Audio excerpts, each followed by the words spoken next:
dari kelas PAUD 5C YIN Surakarta NIM 193131101. Nah, di video kali ini saya akan membuat video parenting tentang tips bagaimana cara memilih sekolah untuk anak usia dini. Waalaikumsalam warahmatullahi wabarakatuh. Perkenalkan, nama saya Emma Siti Febriani dari Institut Agama Islam Negeri Surakarta. Nah, di sini saya akan memberikan parenting atau sedikit sharing ya Mbak ya tentang materi tips memilih sekolah untuk anak usia dini. Nah, sebenarnya Mbak Anggi itu tahu nggak sih tips untuk memilih sekolah untuk anak usia dini? Kan berhubung Mbak Anggi kan punya adik ya berumur sekitar 2 tahunan lebih ya. Jadi udah tahu belum sih tentang tips untuk memilih sekolah yang baik dan bagus gitu? Belum Mbak, belum begitu paham. Ya, jadi gini ya Mbak, kan pendidikan itu kan sangat penting ya, apalagi kan anak usia dini itu kan adalah untuk, kalau pendidikan untuk anak usia dini kan fondasinya ya untuk kedepannya. Kalau udah kecil aja dididik bagus kan otomatis kedepannya juga insya Allah akan bagus gitu ya. Nah, di sini saya akan memberikan sedikit ya tentang tips untuk memilih sekolah yang baiknya. Tentunya yang pertama itu kita harus mengetahui visi dan misi sekolah tersebut. Iya kan Mbak, kalau kita kan misal kita mau sekolah nih, kita kan juga harus tahu kan tentang visi misinya seperti itu. Nah, sebagai orang tua itu juga penting sekali melihat visi misi dari sekolah tersebut. Nah, itu lebih menekankan apa? Ke agama atau lebih menekankan ke suatu apa kayak gitu tentang agamanya atau sosialnya, berinteraksi dengan seperti itu.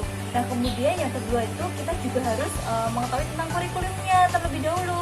Kan anak usia dini itu kan kalau sekolah itu kan hanya bermain gitu ya. Sebenarnya anak usia dini itu tidak sekolah tidak apa-apa. Yang penting di rumah itu mendapatkan stimulus yang bagus. Orang tuanya itu bisa menstimulus anak sesuai dengan perkembangannya. Nah, kurikulumnya itu seperti apa? Kita bisa nih lihat di brosur sekolahnya itu gimana, kita bisa baca-baca, terus kita bisa datang langsung ke sekolahnya ya, menanyakan tentang kurikulumnya bagaimana, mengajarkan tentang apa. Nah, orang tua itu juga perlu tahu Mbak, TK itu mengajarkan apa saja sih seperti itu. Nah, kemudian juga kita juga bisa browsing nih kurikulum yang bagus untuk anak usia dini itu seperti apa kayak gitu. Terus kemudian kita juga harus tahu tentang tenaga kependidikannya. Nah, tenaga pendidikannya itu udah ahli belum sih kayak gitu kan. Kalau anak usia dini itu kan itu ya lebih condong ke tentang pertumbuhan dan perkembangannya ya. Nah, itu guru tersebut bisa mengajarnya itu dengan baik atau tidak. Nah, yang penting itu pengalamannya sih kalau guru itu ya kan. Kalau guru itu sudah berpengalaman kan otomatis untuk mengajar anak kan juga lebih bagus kayak gitu, lebih baik ya. Yang ketiga itu jarak sekolahnya. Nah, jarak sekolah ini juga sangat penting Mbak. Kenapa? Karena kan anak kecil kan udah capek ya, maksudnya kan udah bosen juga. Semisal jarak sekolah antara rumah itu jauh, otomatis kan nanti anak sudah capek ya di perjalanan. Jadi jarak rumah antara sekolah atau sekolah ke rumah itu juga harus dekat karena bisa kita pantau kayak gitu. Terus yang kemudian tentang fasilitasnya. Nah, fasilitasnya itu juga harus bagus. Nah, kalau fasilitasnya bagus seperti ada musola, perpustakaan, nah itu kan bisa mendorong anak untuk itu kan baca seperti itu. Terus ada UKS-nya. Nah, itu kan sangat penting ya, apalagi kan anak-anak kan sering berlari ke sana kemari entah kayak gitu. Jadinya itu tuh juga penting untuk fasilitasnya seperti itu. Kemudian tentang itu apa?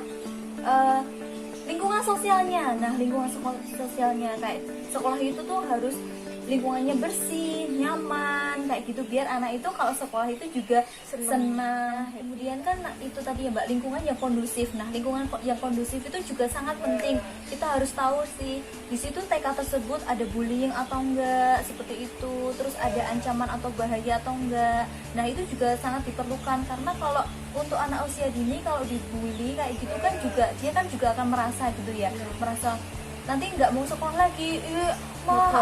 Mogol mah nih, aku nggak mau, aku diajak gini diajak gitu. Nanti kan juga untuk perkembangan kedepannya untuk anak itu kan bisa jadi mengakibatkan trauma. Nah, jadi yang tips selanjutnya itu tentang disesuaikan dengan budget kita ya kan, sebagai orang tua atau sebagai kakak kan juga tahu kan kalau sekolah itu kan ya nggak murah gitu ya Mbak ya. Terus kita juga harus memperhatikan tentang budget atau keuangan kita. Nah, kan kalau anak usia gini itu kan masih ke taraf yang terendah ya. Kan besok kan ada jenjang-jenjang pendidikan yang selanjutnya. Ya, jadi kita jangan egois, maksudnya jangan, kita juga harus bijaksana dalam mengolah keuangan kayak gitu. Kan biasanya ada orang tua nih, aku pengen masukin anak itu ke PAUD yang bagus banget, yang internasional. Nah, itu kan padahal kan di jenjang berikutnya itu kan anak kan akan menempuh pendidikan juga ya. Jadi sebagai orang tua juga harus bijaksana, jangan kita punya uang kayak gitu di sekolahkan yang bagus. Sebenarnya itu tidak salah sih, ya kan Mbak, sebenarnya tidak salah. Tapi kan di alangkah baiknya kan lebih ke memfasilitasi anak kan yang lebih terkecil dulu, iya sewajarnya kayak gitu, iya sesuai jenjangnya. Terus jangan juga terlalu membanyakan anak, itu kan juga nggak bagus ya. Kalau dia sudah memakai fasilitas yang bagus, otomatis untuk ke jenjang selanjutnya kan juga akan seperti itu. Nah, seperti itu kan juga tidak baik kan. Kalau udah dari awal anak itu sudah memakai fasilitas yang bagus, yang baik, yang unggul gitu kan, nanti kalau nggak tahu kan kedepannya bagaimana kalau mendapatkan fasilitas yang sederhana kayak gitu kan juga akan bermasalah ya. Sebaiknya yang sewajar-wajarnya saja. Terus kemudian itu mengenai lebih baiknya kalau anak itu kayak kita ajak, misal nih Bun, aku udah mau sekolah, aku pengen sekolah. Nah, anak itu kita ajak ke suatu sekolah, misal nih ke suatu sekolah yang A, dia bisa memperhatikan dulu, lihat-lihat dulu lingkungannya kayak gitu, terus tanggapannya anak itu gimana. Jadi kan sekolah itu kan anak kita ya, maksudnya anak ya yang sekolah, bukan orang tua atau kita langsung. Kalau anak kecil kan lebih suka memilih, dia lebih memilih kenyamanannya, terus permainannya kayak gitu. Nah, jadi kalau sebagai orang tua kita membebaskan anak untuk memilih sekolah sih, sebenarnya itu juga bagus. Tapi juga orang tua itu juga memiliki kriteria sendiri mau mencari sekolah itu yang bagaimana. Kalau enggak ya kita ajak anak kita ke sekolah, misal kita sudah mendapatkan informasi sekolah sini kurikulumnya bagus, terus sekolah sini juga penataannya ruangan, terus gurunya, tenaga kependidikannya itu juga bagus, dan segi apapun bagus. Nah, anak itu kita ajak nih ke misal ke sekolah A, suruh melihat-lihat gimana sekolah B, suruh melihat bagaimana lingkungannya, terus dia senang apa enggak. Terus nanti kan, nah gimana kamu mau pilih sekolah yang mana gitu. Nanti kan anak lebih memilih, misal nih Bun, aku milih ke sekolah A. Jadi kan anak itu kan sudah punya itu ya, punya ketertarikan, iya punya pilihan mau sekolah mana. Jadi otomatis kalau sekolah di situ juga dia bakalan akan nyaman, terus akan seneng gitu kan, sudah tahu melihat-melihat ya gitu.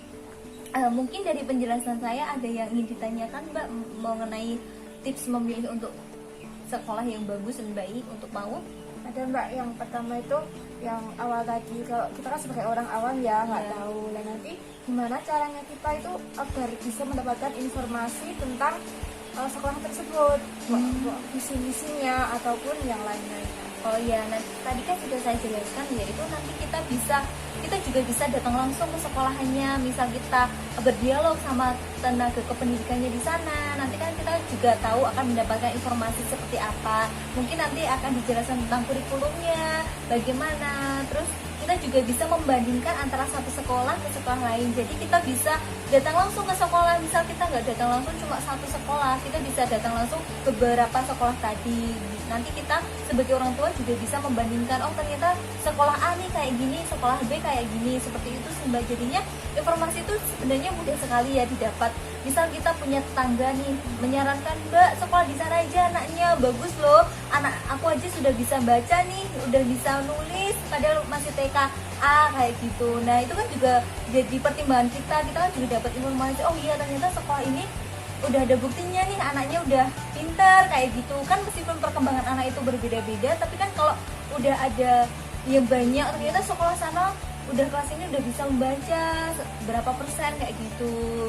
Nah terus kita juga bisa browsing nih Mbak, kita juga bisa mengikuti parenting kayak gitu, tentang mengenai bagaimana cara mendidik anak kayak gitu. Terus nanti juga kan itu kalau kita sering-sering parenting, sering baca gitu kan, kita jadi tahu. Jadi saran saya ya kalau ingin memilih sekolah yang baik ya kita harus kasih pertimbangan. Maksudnya kita juga harus datang ke sekolah-sekolah gitu, nggak hanya satu terus kita dapat informasi langsung kita yaudahlah sekolahin sana aja. Ya itu jangan.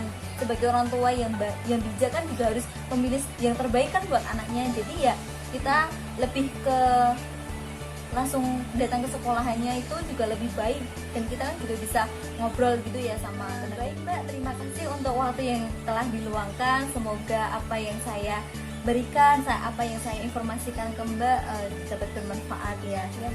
Ya, terima kasih juga ya Mbak. Nah, Bunda dan Ayahanda sekalian, jadi itu tips untuk memilih sekolah untuk prasekolah anak itu sangat penting ya. Kita juga harus mempertimbangkan berbagai hal dan harus mengetahui seluk-beluk sekolahnya tersebut. Meskipun sekolah tersebut memiliki kelebihan dan kekurangan, maka sebagai orang tua juga harus mengetahui kurikulumnya, kemudian tentang fasilitasnya, terus tenaga kependidikannya, kemudian juga jarak sekolah antar sekolah dan rumah itu juga harus dekat, dan lingkungan itu tanpa bullying, tentunya yang aman dan nyaman. Nah, itu tadi parenting yang saya bisa informasikan atau berikan. Semoga bermanfaat dan terima kasih. Wassalamualaikum warahmatullahi wabarakatuh.